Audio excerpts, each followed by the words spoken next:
Bienvenidos al único canal en español dedicado a la dinastía y época Tudor. En esta ocasión les hablaré sobre la vida de Juan III de la Marck. Conocido como Juan el Pacífico, fue señor de Ravensberg, conde de Marck y fundador de los Ducados Unidos de Jülich-Klevesi y Berg, gracias en parte a su matrimonio con la duquesa María de Jülich-Berg. Él es también recordado por ser el padre de Ana de Cleves, la cuarta esposa del rey Enrique VIII de Inglaterra. Juan III fue una de las figuras políticas más importantes del oeste del Sacro Imperio Romano Germánico en la primera mitad del siglo XVI. No se destacó por ninguna conquista militar, sino por su habilidad diplomática, su política de neutralidad durante la Reforma y, sobre todo, por su papel en la unificación de varios ducados del Rin bajo una sola administración. Este video forma parte de una serie dedicada a la familia de los duques de Cleves, emparentados por matrimonio con la casa Tudor de Inglaterra.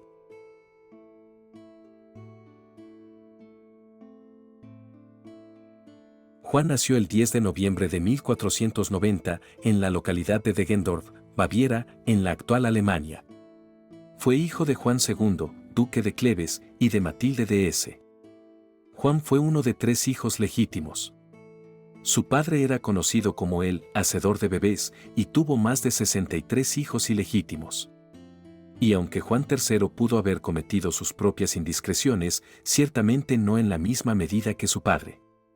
Sin embargo, la única hermana legítima de Juan, Ana, de quien toma su nombre la cuarta esposa de Enrique VIII, les causó un dolor de cabeza tanto al propio Juan como a su padre en 1517.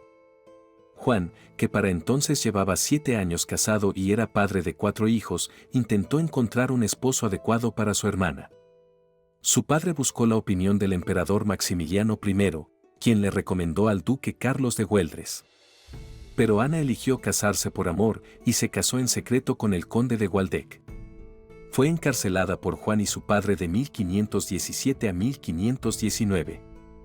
Siendo liberada tras renunciar a los derechos de sus hijos sobre el ducado de Cleves y la Marck. Se sabe poco más de la infancia de Juan III. Pero él se comprometió con María de Jülich-Berg cuando ambos tenían aproximadamente 6 años. Se casaron tarde, en 1510, y su matrimonio se denominó la Unión de Cleves. Tras el fallecimiento de su suegro al año siguiente, Juan se convirtió en duque de Jülich-Berg jure uxoris, o por derecho de matrimonio con María. La pareja tuvo 4 hijos.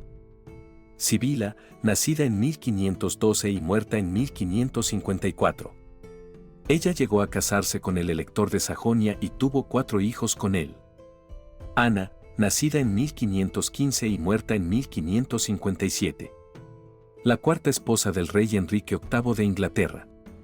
Guillermo, nacido en 1516 y muerto en 1592. Sucedió a su padre como duque de Jülich, Cleves y Berg. Se casó en 2 ocasiones y tuvo 7 hijos con su segunda esposa.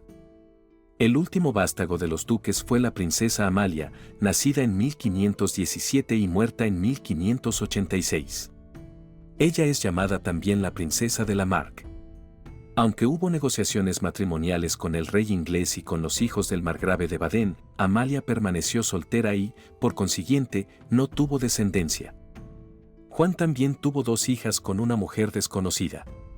Una de ellas se llamó Elizabeth y de la otra solo se sabe que se convirtió en monja. Dicha Elizabeth se casó con el alguacil de Kervendonck y tuvo descendencia.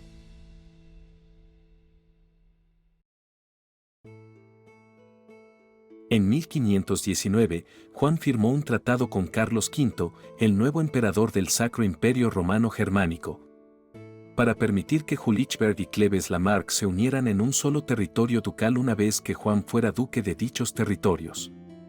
El padre de Juan falleció en 1521 y tras asumir el poder en Cleves y la Marck, Juan estableció los Ducados Unidos de Jülich-Klevesi y Berg. Juan III era conocido como el Pacífico. Durante su reinado, se esforzó al máximo por evitar conflictos militares, salvo que fuera absolutamente necesario. Resolvió los problemas administrativos y burocráticos que surgieron durante el reinado de su padre y reformó el sistema fiscal. Creó nuevas organizaciones gubernamentales para administrar sus planes. Juan también reformó el sistema legal en su territorio, con resultados positivos. Existen informes contradictorios sobre si Juan tenía una mente ágil o si era su esposa María quien poseía un agudo sentido de la política. De cualquier manera, las reformas introducidas durante su matrimonio hicieron de los Ducados Unidos un lugar próspero y tranquilo para vivir, a pesar de los problemas a veces violentos que trajo consigo la reforma alemana.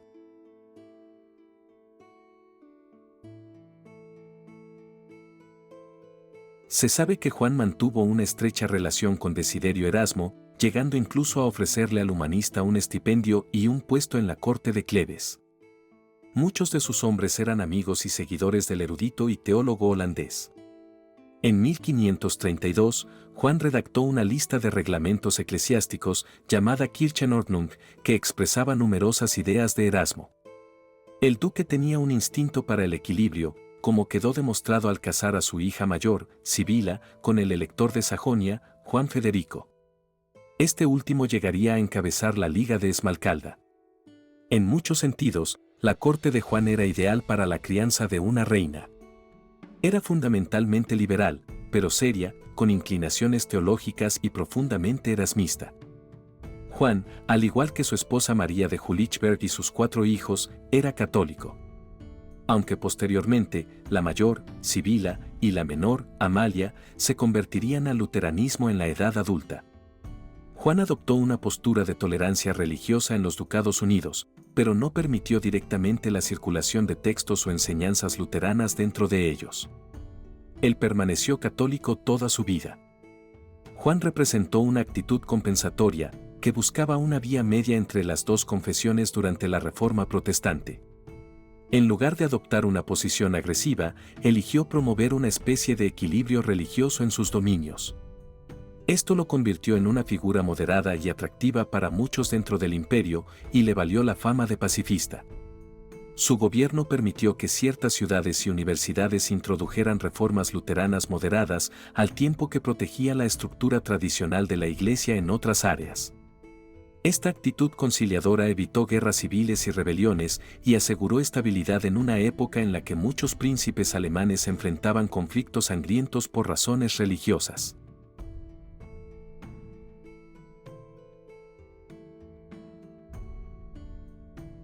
Juan se oponía al deseo de su hijo Guillermo de acaparar el poder y magnificar el poder de los Ducados Unidos.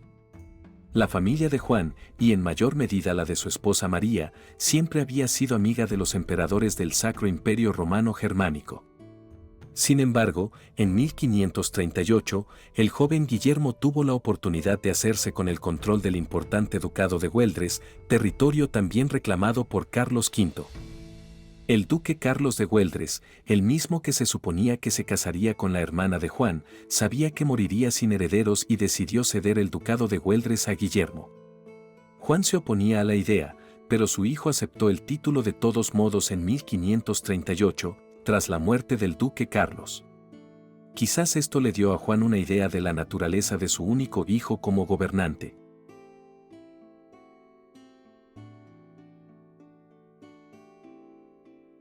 Juan, posiblemente reconociendo que estaba enfermo, mandó retratar a sus hijos Ana, Guillermo y Amalia en 1538, poco antes de su muerte al año siguiente. Los retratos de Ana y Amalia fueron solicitados por Enrique VIII de Inglaterra, quien posteriormente envió a su propio pintor de corte, Hans Holbein, para que retratara a Ana. Los retratos de Guillermo y Ana aún existen, pero se desconoce el paradero del retrato de Amalia. En los primeros días de febrero de 1539, las altas torres de Düsseldorf parecían enmudecer bajo un cielo invernal cargado de presagios. Dentro del castillo, el duque Juan yacía enfermo. Los médicos, que durante días intentaron todo recurso de la medicina galénica, sabían que nada podían contra la marcha inexorable del tiempo. Aunque hoy nosotros no sabemos con exactitud la naturaleza de la enfermedad que le aquejaba. El gobernante de los Ducados Unidos de Cleves, Jülich, Berg y Lamarck se acercaba a su final. A pocos metros de su habitación, los correos entraban y salían con urgencia. En su escritorio, entre misivas selladas con lacre rojo, se encontraba la más valiosa de todas, una carta que llegaba de Inglaterra. En ella se confirmaban los avances diplomáticos para un matrimonio entre su hija Ana y el mismísimo rey Enrique VIII.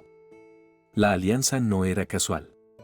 En un contexto de tensiones entre el imperio, Francia y los protestantes alemanes, Inglaterra buscaba una esposa protestante que consolidara su independencia de Roma.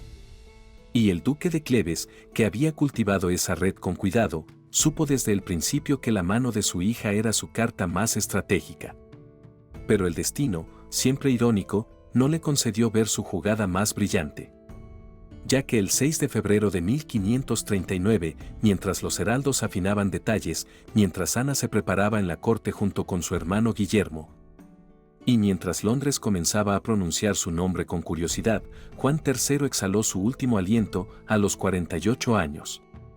Murió sin saber que su hija sería proclamada reina de Inglaterra apenas un año después, en enero de 1540.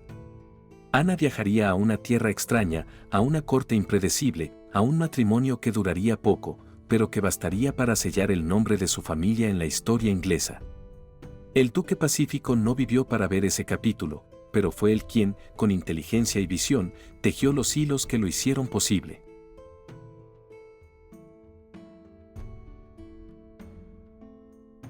Juan III no era un príncipe cualquiera. Su vida había sido un ejemplo de prudencia, equilibrio y diplomacia.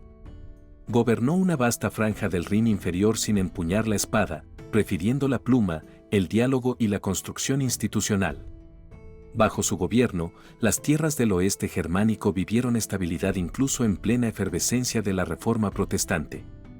Pero ahora, en su lecho de muerte, el viejo duque dejaba tras de sí no solo un territorio unificado, sino una dinastía al borde de una proyección internacional sin precedentes. En las crónicas de Düsseldorf, su muerte fue recordada con respeto y solemnidad. Pero entre las sombras de su legado quedó grabado para siempre el hecho de que fue el padre de una reina y el fundador silencioso de una de las alianzas matrimoniales más singulares del Renacimiento europeo. ¿Fue su visión política la que colocó a Ana en el camino hacia la corona inglesa? ¿O fue simplemente la ironía del destino lo que selló ese capítulo?